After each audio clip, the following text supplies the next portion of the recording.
Hello and welcome back to the Warwick F1 show. We're back for a new year, 2024. Obviously the F1 season hasn't quite started yet, so we're still looking back to what took place in 2023.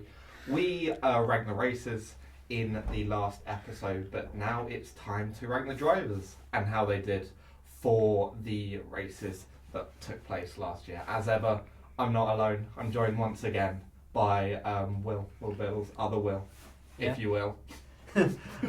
Yeah, nice to be back. Hopefully everyone's had a nice new year and we can look forward to a more exciting 2024 season. Yeah, and we're joined for the first time by a new guest. Do you want to James introduce yourself? Olswang. I'm James Olswang. I'm a second year student doing pace and I'm a big F1 fan. Yeah, and James is joining us today to, as I said, rank the drivers. So, what we're going to do, we're going to be giving each driver a rating out of 10 for their performance across the whole season. We'll average it out and then come up with a definitive list that is obviously completely correct and should not be questioned in the slightest. We're going to go through team by team, having a look at what we think and discussing each rating quickly, starting off with the team that won the Constructors and the Drivers' title, Red Bull, and we'll start with the driver that did win that Drivers' title. I think this is going to be the easiest rating that we do for the entire show. Max Verstappen, I think 10 out of 10. Yeah, if anyone says kind of otherwise, it's just because they don't like Max. Yeah, basically. It has to be 10. He had the most dominant season of all time, won all but 3 races, completely annihilated Perez, which shows the car wasn't that far ahead. So it's got to be 10 out of 10.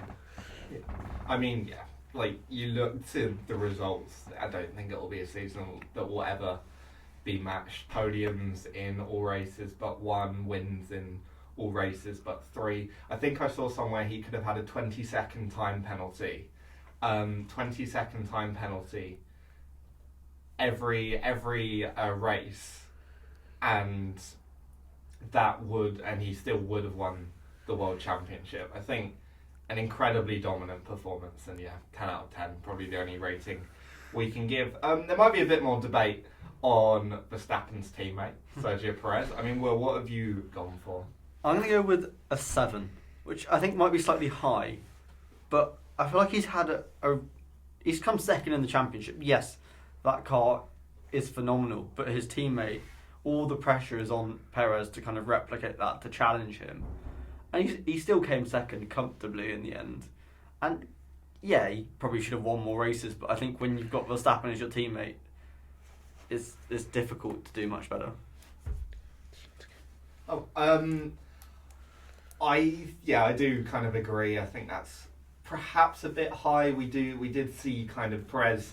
He always has that period at the start of the season where he's kind of challenging, but then fell off in quite a drastic way. And I think that period in the middle of the season where he could barely get into Q3 for, I think it was about 5 or 6 races in a row, basically, that kind of shifts him down for me. I've given him a 6. I think quite an average season, perhaps brought up a bit by that period at the start, but definitely brought down by what happened later on in the season. And just to be dominated so much by your teammate is kind of just, you can't give it much higher than that. I've gone a bit low. I've gone for 5. Ooh. I mean, he was a long way off Verstappen.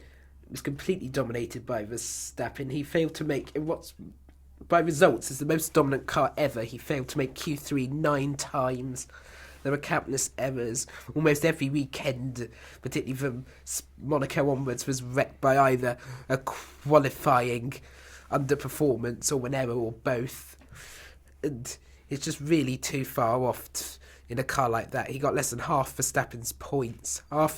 From Monaco onwards, he only finished second twice. Although he was good at the start of the season, but given that it was only a few races. Yeah. I'd probably agree with that. I'd probably make mine a 6 in hindsight. No, we'll keep it a 7. It makes the average really neat. We can't bully him all year. Well, we try. Right, we'll move on to Mercedes now. Did come second in the Constructors' Championship, but probably a regression in terms of form from an already, I think, Mid. suffering 2022. Lewis Hamilton. Now, I might have gone a bit high here. I've gone for 9. Okay, I will agree with you. Oh, okay. I will also say a 9, and I think we've seen on this podcast I'm not Lewis's biggest fan, but I think that car was a lot worse than what we thought, and it showed itself towards the end of the season when Lewis wasn't at his peak. It was an interesting season for that Mercedes car. It was really fluctuating, and I think when we saw Lewis at his peak, we saw his teammate not. So I think it shows just how good a driver he still is at this age. Well, that was my thing. I think regardless of the race, there were a few races where Lewis Hamilton had dropped off, perhaps not, and dropped off to a level we haven't seen in like the last 8 or so years with Mercedes. But it did seem like every other race he was consistently challenging for podiums, and even if he wasn't, he was putting in the best performances. He did get that pole in Hungary. Was challenging for the win at Cosa, obviously did end up getting disqualified, but perhaps not his own fault. Generally, 3rd place in the drivers' standings. Quite a relatively, I guess, league of his own in terms of 3rd place. Was challenging Perez for 2nd until the final few races, but really, I don't think he could have done anything more. I've gone for an 8.5. I mean, he had a very good season. He was very consistent in terms of pace. He was really similar to Russell, particularly in quali pace. He had a bit of an advantage on a Sunday. He was consistent throughout. There was the odd error, like in Qatar, and he did drop off a bit the final 3 races of the season. But overall, it was a very good season. Yeah, and obviously. We've met, Will's mentioned there, Hamilton's teammate George Russell. I've gone for a 6.5, and I think that's fair, because Russell, seemingly every time he was in that a position to kind of challenge for a podium, he'd mess it up somehow. We saw in Canada when he collided with the wall. Singapore, obviously challenging for the win, sliding into the barrier on the final lap. And generally, James, you mentioned there how he was kind of on that level with Hamilton in qualifying, but just in the race they were leagues apart in terms of performances, and definitely it's a regression from last season in terms of Russell's performances. He did end up, I think, with 2 podiums, but when you have Lewis Hamilton challenging for a podium on a semi-regular basis, and with the amount of podiums George Russell lost, I wouldn't say a 6. I wouldn't say I could go much above a 6.5. I've gone for 7.5. I don't think his season was actually that bad. I mean, he was pretty equal on pace with Hamilton, particularly on Saturday. Yes, Sundays weren't quite as strong, and there were a few big errors. Threw away the podiums in Monaco, Canada and Singapore, but generally, he was, apart from those offs, he was pretty good. He had some bad luck. I mean, breaking down in Australia from when a podium was certainly on. He led the race. Very strong driver in Abu Dhabi compared to Hamilton. And they were equal in quali over the season. Remember, Lewis Hamilton is a 7-time world champion. So it's pretty impressive to be equal with Hamilton. And I don't think it was as bad as people make out this season. See, I've gone with a 6. Ooh. I think, yes, he kind of showed up a bit at the end of the season, but I think Mercedes were in that battle with Ferrari because he wasn't delivering for most of the season.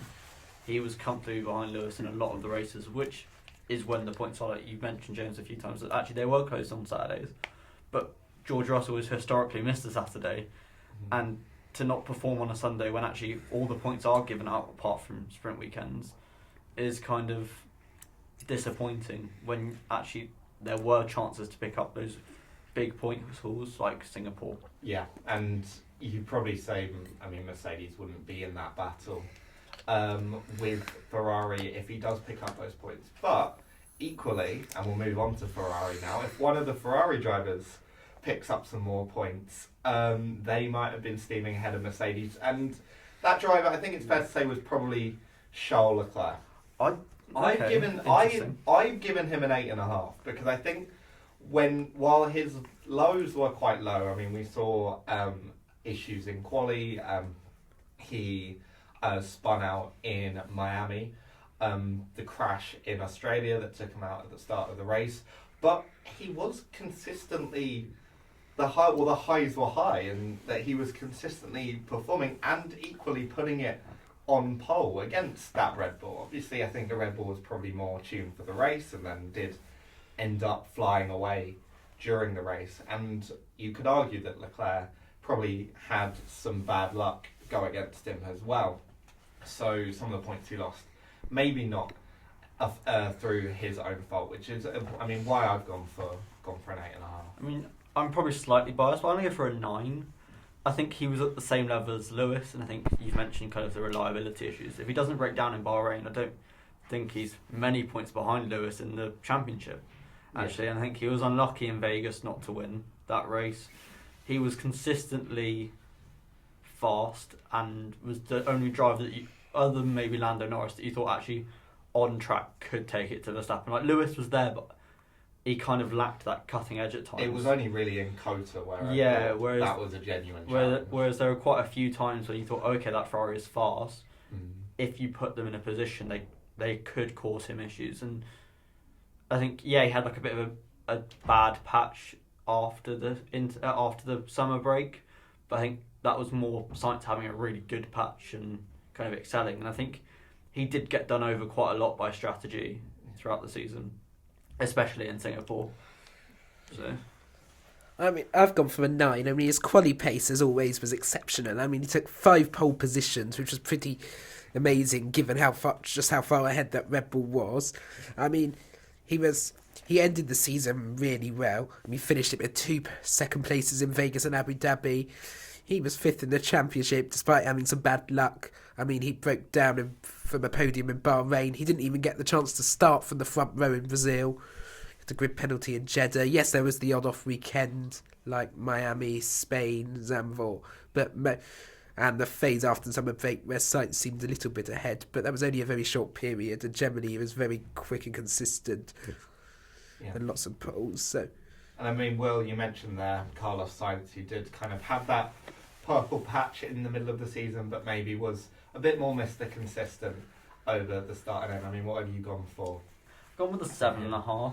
I think he was, like you said, consistent. He was above average for the drivers on the grid, but he just lacked a cutting edge. Like, there were so many times that Ferrari you could see in Charles Leclerc's hands had real pace, and he just wasn't cutting through the field in the same way. Yeah, he had a phenomenal drive at Monza and again at Singapore, but like Brazil, where his teammate was unbelievable, or could have been, he was just lagging behind that little bit. Same in Vegas. Yes, he got very unlucky in Vegas, but you would have expected him to cut through the field a lot more than he did, and it was just a little bit disappointing. And when Ferrari really needed him to come through, he bottled it in Abu Dhabi. So I've gone for 7.5 as well. I mean, he always felt like he was a step behind Leclerc pace-wise.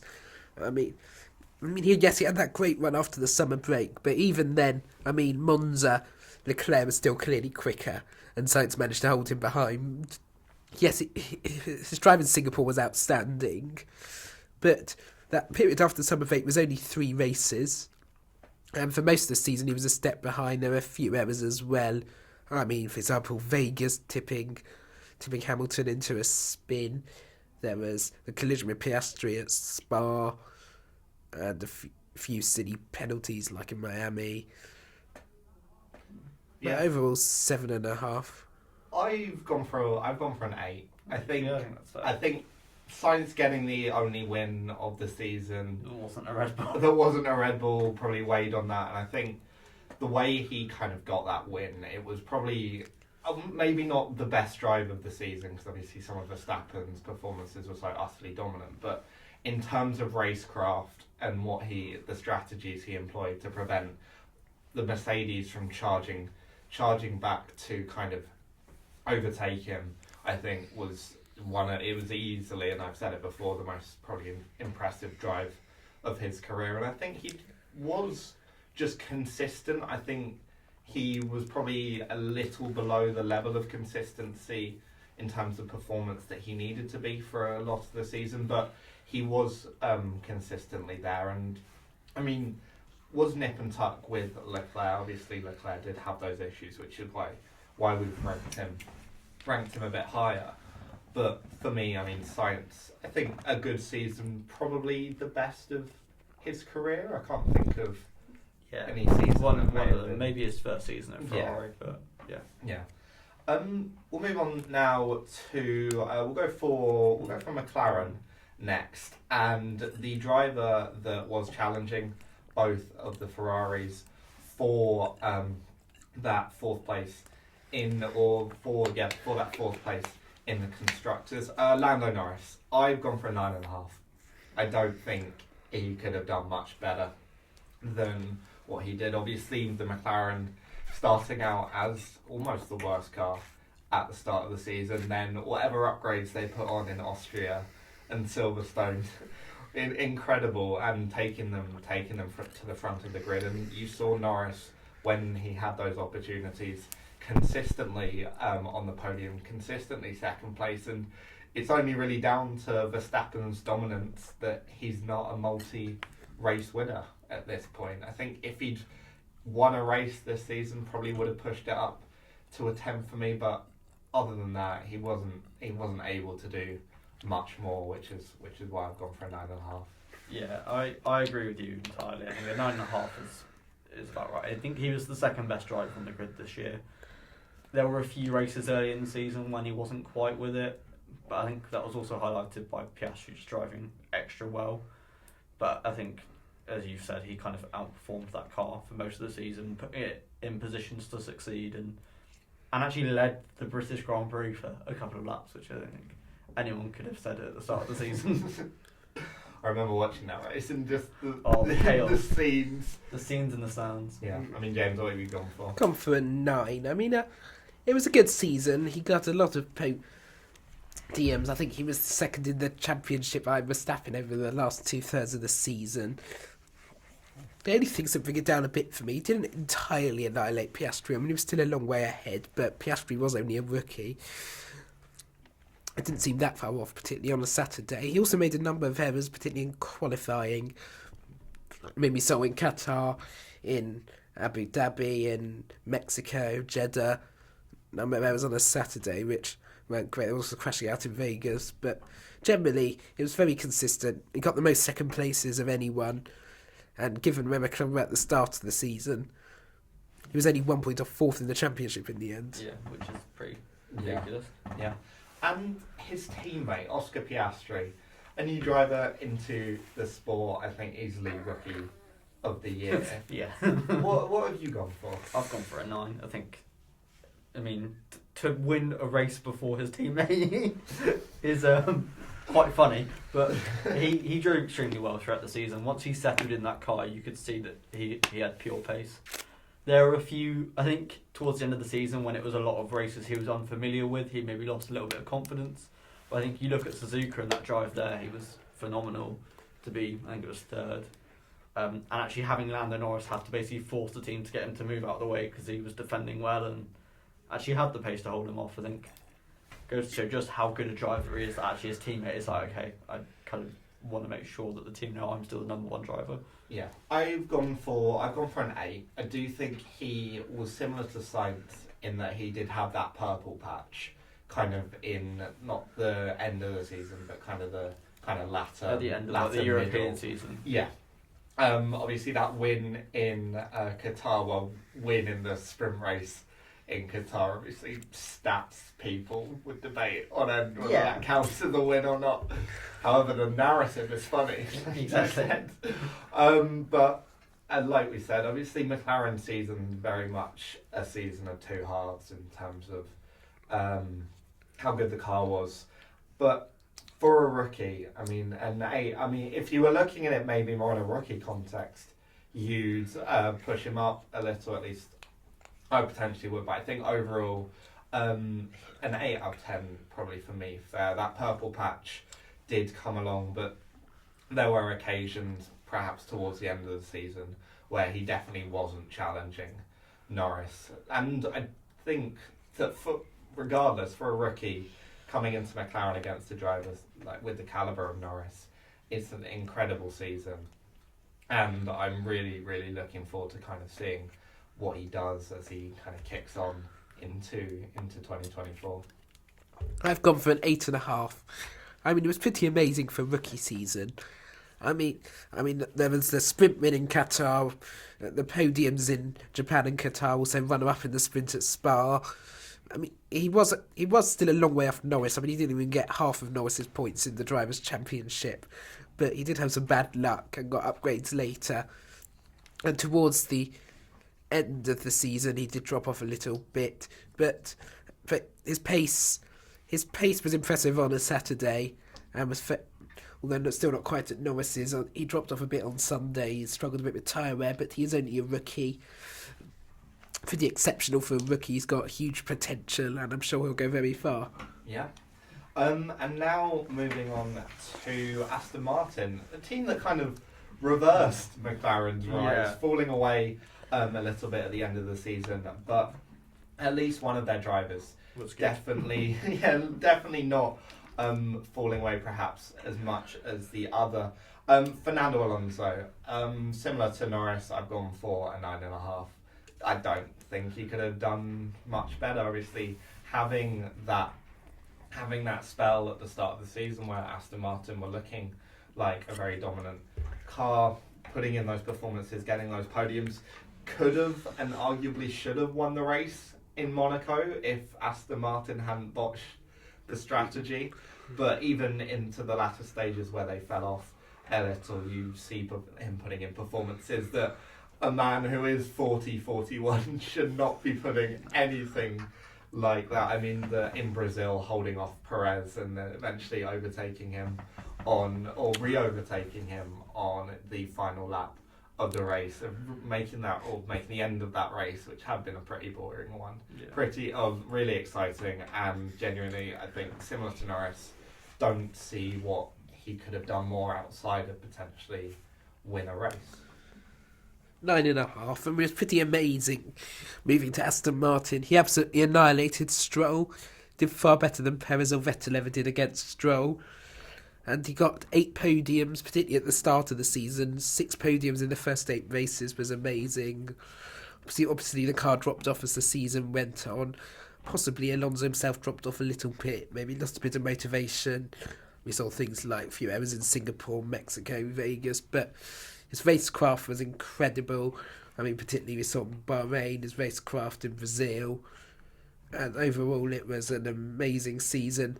So, for showing he's still up there at the top as one of the best. So, yeah, I think I'm going to go with a 9. I think, yes, it was. I'm kind of going against his old standards that he had a phenomenal season and he had a lot of podiums. But I think there were a few races when that car started to get a bit bad that in the past you would have seen Fernando Alonso still pull out a 4th or a 5th. Yes, the field got very strong with almost 5 teams competing for these last podium spots. But I think in the past you might have seen him kind of etch an extra 1 or 2 of these podiums, like he did in Brazil at the end of the season. I just think that patch in the middle where he kind of disappeared a little bit and was kind of on par with Stroll almost, apart from I think Zandvoort was kind of the only one where you can think in that middle patch where he was significantly better. Otherwise they were not even, but closer than it should have been. So I think a 9. He's still had a phenomenal season, but there were times when you could have maybe expected more given his past history. Yeah, and you mentioned there Lance Stroll, for all the highs of Fernando Alonso's season. They weren't matched, I think it's fair to say, by Stroll.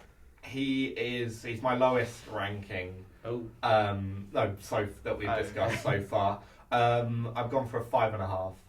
There were a few races, and they were quite few and far between, but there were a few races where Stroll did put in performances that I think we were expecting of him. I think in Brazil, obviously, perhaps a bit overshadowed by Alonso's podium, but Stroll put in a very good performance there. Even back to Bahrain, he comes in with healing from broken wrists and still manages to compete with the Mercedes there. But like I said, those races very few and far between, and apart from that, Stroll quite anonymous throughout the season, was the highest placed finisher, not to get, or the highest placed finisher in terms of the championship, not to get a podium. And then obviously when you consider the amount of podiums that his teammate got, quite a disappointing, I think, year for Stroll, and one where we did see kind of rumours that he might leave the sport and play tennis. and play tennis, and you do wonder if it continues into next year as well, what the future might hold for the Canadian. Yeah, I'm going to go with a 5. I think it speaks volumes when a driver's best race was the first race of the season with a broken wrist, where he finished, 6th or 7th, and it's like, that shouldn't be your highlight of the year. No. Like, realistically, like, it was the most Lance Stroll year. Like, really good flashes at times, like, looked so quick, and then was mid or below mid for the rest of the season. And it's disappointing, because I think we've said over like the last few years that he has this potential to have these phenomenal drives like Turkey in 2020. Turkey 2020, exactly. Or Baku at, I think, like 2017. 2017. And it's so frustrating when you see the potential he has. I don't think the fans help. It's a bit like the England football team. Like, there's so much pressure on him to kind of succeed with his dad kind of in the fold. Yeah, there's no pressure from this podcast about No, Lance Stroll, is there? No, there's so much love for Lance Stroll on this podcast. But yeah, I think it was kind of like a below average year for the Canadian. Yeah. I've gone for 5 as well. I mean, he was a long way off Alonso. He got pretty much annihilated by him. It shows that he is only really in the car because of his father's money. But at the same time, there were some good performances. I mean, Brazil and Vegas were strong performances to 5th place. See, there's 6th place in this season opener. Spain was quite good as well. But overall, over the course of the season, he was mostly a long way off Alonso. He had that run after the summer break, like for ages, of not getting out of Q1. And generally, I don't see I can really be any higher than a 5, even though he had the odd flashes of occasionally a better driver. Yeah. Right, we'll move on now to, I mean, the team that probably was the most mid of the season. It's like they were just the middle of the pack constantly. Oh, they always We're are. talking about Alpha. Yeah. Can we just do both drivers at the same time? Because they are. They had the same season. Yeah, one podium, kind of good flashes of performance. No, actually, I'd give them slightly different. I'd probably go.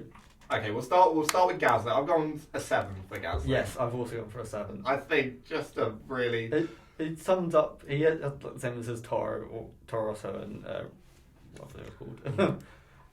Days like he would just randomly spawn when there was a podium going and then disappear for the rest of the season. I mean, just Alpine kind of suffered from being not bad enough to be competing with the lower place teams, but nowhere near good enough to normally be competing with the higher Once teams. McLaren got good, they had no competition. Yeah, so it was just kind of that they did kind of just not what they were expecting, but what they should have. They done. just picked up the odd points when one of the big teams had a bad weekend, and then just swept it up.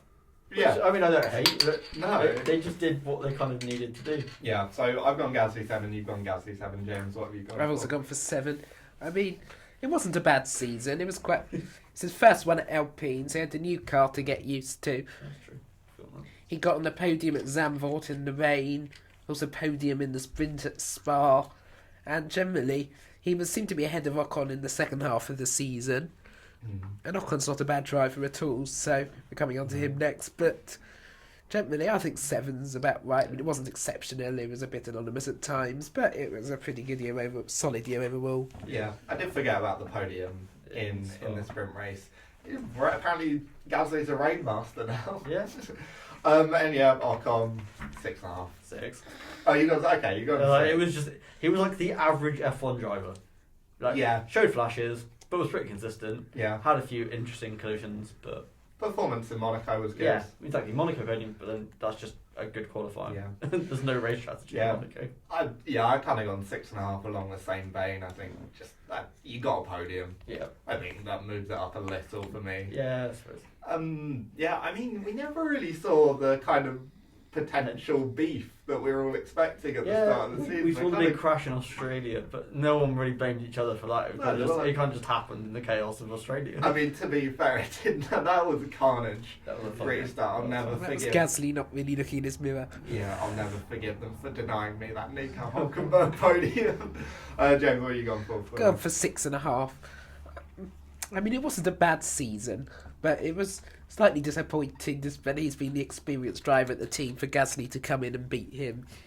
It's slightly disappointing. I mean, it was close between the two of them. Obviously, there was the podium in Monaco was very good. He had a lot of bad luck. I mean, I think it's something like 7 DNFs, which was by far the most anyone had. 70 hours worth of penalties. Most of which weren't most of which weren't his fault. I mean, there was the odd bad weekend, picking up 3 penalties in Bahrain. He even managed to beat them by picking up 5 penalties in Austria. But overall, it wasn't a bad season, but it was a bit disappointing after last year. He's been very good. It was a bit disappointing for Gasly to beat him. I feel like Ocon 5-second penalties is now a mainstream meme at this point. It was on Twitter. I thought an Ocon was a penalty. I don't know. Yeah, and probably the other team that was mid Alpha Romeo. No, we'll come on to Alpha Tauri later. Salma kick. Yeah. You want to stake everyone where you are in the country. That's a good point. Now it's stake F1 team. How are they going to have 2 different names of different races? Or it's Sauber. So it's Sauber on Sky and BBC. Because they can't, what? Because of branding issues. Yeah, I guess. And then it's kick, everyone are gambling. And then it's stake, where you are allowed gambling. This is so confusing. Wonderful. But the livery's going to be wonderful. It probably will be, right? I've gone, it's very similar, like, kind of ideas. We'll start with Zhou, 6. Oh, okay. Really, again, anonymous, but kind of, or not anonymous, but kind of average, but in a worse car, so it kind of doesn't get those regular, the car was regular points. points. Yeah, 6. So, yeah, 6. Yeah. 6.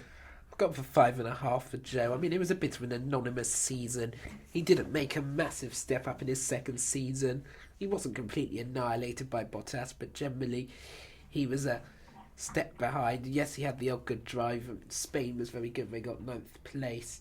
He only picked up, I think, 6 points, 3 9th places, all of which he inherited after someone else got a penalty.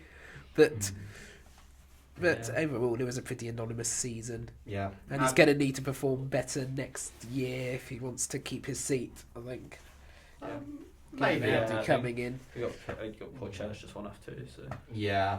And his teammate, Valtteri Bottas. 6.5. I think he had a few good drives. He got quite a high qualifying result in Qatar, I think. No, I've gone 5.5. I think he's dropped off. I don't think we'll see much more of Valtteri Bottas perhaps after this season. Yeah, become a pro cyclist. Yeah, basically, and I think he's dropped off from the level he's kind of shown. But to be honest, I think he just was disinterested. It's kind of entering twilight of his career, and I think that's completely fair. But I'd say Zhou probably had a slightly better overall season than him.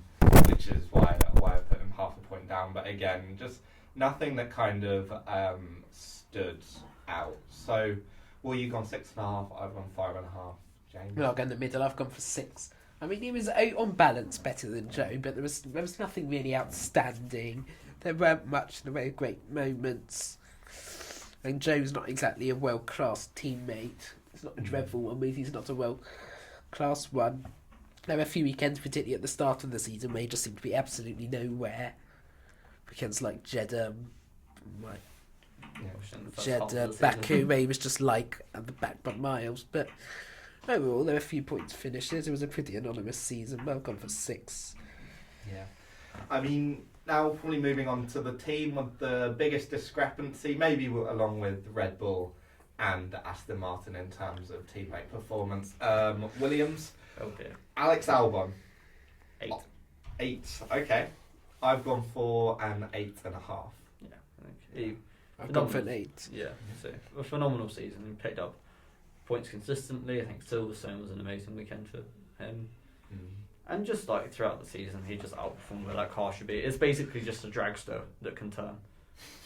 It can just go in a straight line really fast, but as soon as it has to brake and turn, it has no performance. So I think for him to do what he did was quite phenomenal. Yeah, I mean, when you compare it, it's another one of those, and you get them every year. It's like it's quite hard to tell the level of the car because you've got one teammate that is probably outperforming it, one teammate that's probably underperforming in it. But you kind of saw at most races Albon was in and around the points, and when he kind of got to those points, he'd keep them. He wasn't likely to be overtaken. Unlike his teammate. Yeah, and he just performed. It just was a very good performance. He put the car where it shouldn't be. Yeah, I think that's probably the most. That's probably the most fair way of putting it. I mean, James, anything? I've got for an 8. I mean, it was an extremely good season. He annihilated Sargent, who's only a rookie. But he still annihilated him. He was great in quali. He made lots of points finishes. The only one he missed was Australia when he crashed out. But apart from that, it was extremely consistent. The only thing which puts him down a little bit, he was still in the midfield, and the quality is not quite as good in the midfield as at the top. Mm-hmm. We've seen in the past with drivers like Sergio Perez have been in the have performed extremely well in the midfield and moved into a top car and been shown not quite to be as good as the ones on the top level. So I don't think the quality in the midfield is ever quite as high as at the front, but I still think 8. Yeah, I think that's a very good point. Is that Australia was kind of the only time where he threw away points. Everything else he kind of exploited to its fullest potential. By contrast, his teammate suffered somewhat from a difficult first season. Logan Sargent. Very fortunate to still have a seat, in my opinion. I've gone for a 5. That's generous. The lowest ranking I've given is 4. I've gone for a 4 here. Okay. I've gone for 4 as well. Okay. I mean, good performance. I think he kind of... His only points finish, I think, was because of multiple drivers getting disqualified. Yeah. I'll maybe qualify it by, I think he kind of was in that position where he was always kind of finishing 13th. Yeah, he kind of thing. I think by the end of the season, he showed what the performance of the car was. I think Vegas, he had a great weekend. But the car was just dreadful in the racetrack. It's one of those where, if you think back to our show on new rules and potentially IndyCar points format, which you give, he would have done quite every well. He would have done probably better than Alphas. Bit better than maybe you see here. But I think the situation, and he was quite crash prone. Yeah, he did a good Nicholas Latifi imitation. Yeah. I think it's fair that he's been given one more year, but he doesn't need to perform. I think there's enough good drivers that deserve a seat more than he does. He definitely, regardless, he definitely needs to kind of perform this year to keep that seat. I've gone for 4 as well. I mean, it was not a good season. He was qualified by Albon at every race in the race and every sprint shootout as well, which is really not good. I mean, there were a lot of errors as well, but he is only a rookie. There was the old fashioned of something better. Sam thought he made Q3 before he crashed, and then there was the 6th on the grid in Vegas, was pretty good, but overall he's fortunate to keep his seat. He's fortunate that there was no obvious mega promising young driver to come and take it, and I'd be surprised if he keeps his seat beyond this season, but you never know if he performs well this year. Yeah. 2 more teams to go, and we'll start with probably not the most simple one, but the one that hasn't got 17,000 drivers to rate. That is Haas, a team that has recently had a new team principal change. Gunther's gone. So sad. I know. Poor Gunther. No, but I'm sure he'll land on his feet somewhere. Probably back in America. Audi. Or at Audi. Quite good, you know. I'm not allowed to see that. But I would say, 2 drivers here. And this first one might be my most, I think, disagreed with rating. I've gone 7.5 for Nico Hülkenberg. I was thinking it was 7. Okay. I'll go for a 7 as well. It was good. That car was clearly dreadful. The race sign has almost said as much. That car in the race was appalling. I think that was the worst. Maybe with his tyres to an extreme. Instantly. Yeah. He deserved that podium in Australia. He drove phenomenally throughout the season. His teammate, who'd been there basically 8 years, or something silly, you just wiped the floor. Yeah. podium, or almost a podium in Austria. It's painful. Heartbreaking. It's painful. Almost a podium in Australia, front row start, or would have been almost a front row start in Canada if he hadn't been penalised. Genuinely, I think that car was horrific during races, but he put in kind of the performances that he could have done in qualifying, and then just didn't really have the opportunities to kind of succeed in the race. I've gone for a 7. I mean, it was pretty good coming in from 3 years out to come straight back in and beat Magnussen was pretty good. Some of his quality performances were exceptional. Yes, he did go backwards in the races, but that might have probably more the car. Yeah. I mean, ultimately, Australia was the only race in which he finished in the points all season, actually. No, that's probably true. Really? Yeah. Wow. There were some points in the sprint in Austria. I'm not sure there might have been in another sprint, but Australia, I think, was the only time he actually finished in the points all season. Wow. Yeah, I think came like a surprise like 8 or something. Yeah. Yes, but overall, a good season. Yeah. Not an exceptional one. He was anonymous at times, but overall a good season. He was like a 7. mid Alex Albon. Yeah. It's just like, what more can you really do You can ask with so that much car? And his teammate, Kevin Magnussen, I think almost my biggest disappointment of the like season. Bottas. Yeah, kind of just You expect more. expect a lot more. I've gone same as Sargent. I've gone with a 5. I'd agree with a 5. Yeah, I agree with just, a 5 as well. yeah, it just It's just there. Nothing. He was just there. Yeah, He was the Alfa Romeo of drivers. He just existed. there was just kind of nothing. It was pretty anonymous. I mean, he did have I think he got 3 10th places, but that was it. In terms of points finishes, Miami was the only driver I thought was impressive. Yeah. Mm. Got 4th on the grid and Made then Charles held look like a Leclerc mug. behind for 30 laps, which I thought, well, lost out to Leclerc at the start, then got back past and then had him behind for like nearly That's 30 more laps. It Leclerc, was that impressive, but I mean, Haas just had no development. overall, Yeah. They had no I mean, money. the car was dreadful, but it wasn't a good season, and from Hulkenberg to come in and beat him, he's under a bit of pressure next year if he wants to keep his seat. He's Yeah. probably going to need a better I year. think we're the new team principal, both drivers.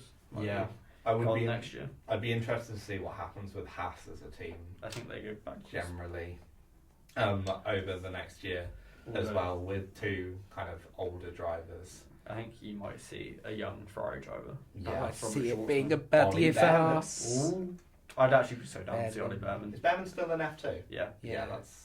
And he's driven multiple times for Haas. Yeah, that's set up perfectly. That's his drive next year. That's a prediction I I'm would making put- now. I would put Behrman money 25. on him driving. Because you could keep one of the old drivers.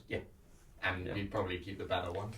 I don't think it's inconceivable Gene Haas can sell out to Andretti, Yeah. That's not given that Haas is going nowhere, so you never know what might happen with that with the drivers. I think Andretti just wants a brand new team. Yeah, they are. Just to annoy everyone.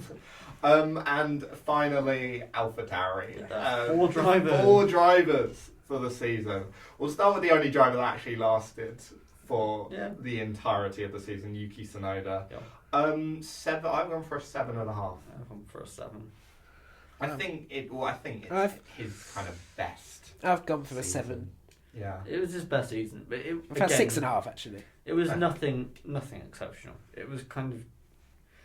It was a bit like Nico Hulkenberg. Like the car wasn't really there to outperform. When it was, he delivered with big points performances, and he really kicked on at the end of the year. Yeah. Funny enough, once what's his name? Lawson had left the team and finished wiping the floor with Tsunoda. I think the car got better. Yeah, I think there were significantly. upgrades they introduced at the end of the season. And the that year were- started really well. I mean, he hammered De Vries so much that De Vries was dropped after 10 I think races. that was a De Vries But then issue. the middle phase of the season against Lawson wasn't so good. I mean, Lawson came into the team as never driven an F1 before at late notice and immediately beat Tsunoda at Zandvoort and was on a fairly similar level to, not better than Tsunoda. I mean, Tsunoda did seem a bit ahead of Ricardo pace-wise, Mexico the exception, but even there his pace was That's still just Danny Rickett next Yeah. quick. I think But- I used to qualify that Zandvoort was kind of just carnage. But Yeah. Ricardo did only drive 7 races, and we're still yet to see whether he's really the driver he once was. I think he was lucky to get his seat back. yeah. But we'll have to see. Next year could be a key one for Yuki. Okay. If he has a bad year next year again, his seat's at risk. But I think it was a solid, but not exceptional year. He has 6.5. the most to gain and lose. It could either be in Red Bull or it could be without a drive. Yeah, basically. I mean, we mentioned there Lawson as well. I've gone for a 7.5 for Lawson. I think potentially it could be higher, but just because it was only 3 kind of races, it's hard to judge. And personally, I mean, when Lawson came in, I think he did outperform Yuki Tsunoda a little bit, but I think that he's got a higher ceiling and kind of should be doing that. So I gave it the same ranking. I'm going to go with an 8. I think if we look at what Piastri did and all the rookies did when they came in, they all struggled for a few races. So the fact that straight away was racing well, was driving phenomenally. I mean, the only track he'd driven, I think, before was... Oh, no, he might have done Zandvoort, but he'd never done Singapore and was really good there. And I think he just kind of showed everyone that he deserves to drive. And I think that's what you can kind of ask from those races. Yeah. I've gone with 7.5. I mean, it was pretty good to jump in that car and immediately perform at Tsunoda's level. I mean, we did only have 5 races, so you can't draw massive conclusions from that, but it was pretty good. The only weekend which wasn't so good was the last one in Qatar, but to get points in Singapore, into Q3, knocking out Max Verstappen, and then getting points in Singapore was pretty good. So I think overall 7.5. Yeah, happiness in qualifying for one time this season. Yeah. Actually, no, there's Hamilton start. That was fun. Danny Rick. Yeah. 6.5. 6. Shouldn't be in the 6.5. Mid. He just didn't. Apart from Mexico. Yeah, it's like, again, it was like a Valtteri Bottas drive. It was kind of there, had one like phenomenal performance out of nowhere that you kind of don't expect, and then went back to being anonymous. I don't know what it is about Ricardo and Mexico, but it's like when 2 years in a row. It's like when Felipe Massa went to Turkey and suddenly became the greatest F1 driver of all time. Or Kimi in Spa was undefeated almost. Yeah, but I think it shouldn't be in the car. Yeah, because I think it's a development thing. Yeah, it's just like, what do the other teams have that we can steal? Especially when Lawson is there clearly putting in performances that I was very surprised that when you've got a Red Bull seat up for grabs potentially, that you've put an old driver in. Yeah, it's not my favourite decision that they've done. James, what do you think? I've gone for 6.5. I mean, there were some flashes of the old Ricardo and some not. I mean, he did only get 7 races. He jumped in mid-season and he was derailed by the broken hand in the middle. But I thought it was pretty good. He jumped in the car in Hungary and seemed to have a bit of a pace advantage on Tsunoda. I think he wasn't very far off the points in the sprint in Spa, but then the race Tsunoda seemed ahead. And then when he came back, he was a little bit anonymous, but apart from Mexico, where he took that superb 4th on the grid and converted it to 7th, and was even all over the back of Russell at the end of the race. But that's it. Brazil, he was unlucky to get hit by that wheel. A flying wheel and get stuck a lap down, but overall it was fairly similar. Possibly Tsunoda had a slight edge, but it was hard to tell really, and I think we'll truly find out next year if the old Ricardo is back or not. Yeah. And the final driver Okay. that didn't make it to the end of the season and caused all these four driver chaos. Nick de Vries, I've gone for a 4. This is my lowest I'll driver. give it a 3. I'll go for 4. It was bad. He just didn't perform. No. I think it was. I felt bad for him. I did feel bad, and I don't think the car was very good. He has also been dreadful since going back to Formula E. Or in that one race he's done, he was like joint last on the grid. So I'm not particularly fussed that he's not got a drive in F1. I'm glad he got his chance, but he just didn't take it. He's got a point in F1. I was never a big Nick de Vries fan of going into F1 either. He was older than Max or stuff. Yeah, I've gone for a 4 as well. I don't think it was not a good at all. He got comfortably beaten by Tsunoda, but I mean, he was a rookie. I know he's experienced in other series, but he'd never driven an F1 before, so it wasn't dreadful. I mean, he wasn't absolutely miles off Tsunoda, but it was certainly not good. I mean, I think we should have paid more attention to his record in Formula E. I mean, in 2022 in Formula E, he was something like 10th in the championship, and his teammate won the championship.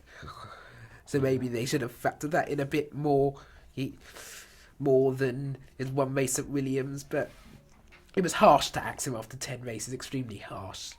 Rebels obviously decided they wanted to bring back Ricardo, but it wasn't really enough. I mean, we saw a lot of Rebels as well. I think it was a domino effect of Perez being bad. Yeah. And in case he kept getting bad, they wanted Ricardo basically up to speed to bring him in. Yeah. It just wasn't a good performance for De Vries, and I can't imagine we'll see him back in F1. No. Okay, that is all of the drivers given a rating out of 10. We'll run through the list, and I'll run through the list in order of the 22. So Verstappen, Alonso, Norris, then Hamilton and Leclerc, Piastri next with Albon, Sainz and Lawson, and then Hulkenberg, Tsunoda and Gasly after that, then George Russell. George Russell was 13th best driver on the grid. Oh dear. Oh no. Then Ocon and Ricciardo. Then we had Perez and Bottas, Guan Yu Zhou after that, then Lance Stroll, Kevin Magnussen, and rounding out the bottom, Logan Sargent and Nick De Vries. Oh dear. Got there in the end, managed to figure it out. There are lots of numbers on this notes that I've written down, but we got there as we got there. We got there in the end. That's all that matters. Yep. We'll be back later on, or in a few days or a week or so, to talk. What are we going to talk? I think we're going to do track ratings. So for the upcoming calendar, what we think of them and whether they should be on the grid or on the calendar. So that'll be. China's back. I'm China and thinking Imola are back. China's actually okay. I think it's quite good as It's well. moved around as well, so we'll see. And I just think the aesthetic of China looks miserable. Yeah, it's So- never been sunny. But I think we'll also try and do some hot takes for the 2024 season. So Ooh. keep an eye out for that on the Instagram, so you can submit your takes for us to judge. Yeah, thank you, Will. Thank you, James, and Ivan Will as well. And yeah, like we said, we'll be back next time. But thank you now for listening.